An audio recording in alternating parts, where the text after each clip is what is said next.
तयार करण्यासाठी. बरोबर 2 लाईन लावले त्याच्यात 3 फूट अंतर आहे. त्याच्यानंतर ह्या असं प्रत्येकाचं सेम अंतर आहे. आणि मांडव पण तयार करून घेतला. हे तुम्हाला काल सांगितल्याप्रमाणे मल्चिंग, हे बायो मल्चिंग आहे. आपल्या भाताचं ह्याचं मल्चिंग हे बघा, हे आतमध्ये असं ओलावा टिकून राहतो. तुम्ही जर प्लॅस्टिक मल्च केलं तर त्याचं टेम्परेचर हीट होऊन ते आतमध्ये ते काय म्हणजे ॲक्टिव्हिटी जी मायक्रोवेल आहेत ते मरून जातात ते मल्चिंग. तर हे आपलं हे बायो मल्चिंग आहे भाताचं केंद्र.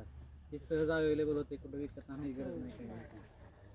हे अशा पद्धतीनं आपला वेलवर्गीचा प्लॉट आहे. पुढचा ह्या बाटल्या आपण काय केलेलं आहे की कलर केलेला आहे, पिवळा कलर, त्याच्यावरती ग्रीस लावली. बाजारात आपल्याला येलो स्टिकी ट्रॅप म्हणून भेटतात.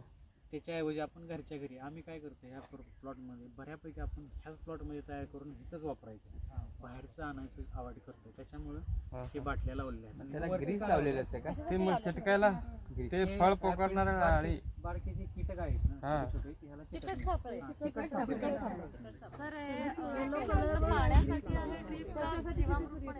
नाही, फक्त पाणी देतात. जीवामृत आपण सर ती एकदा केलं तर किती दिवस चालतंय ते?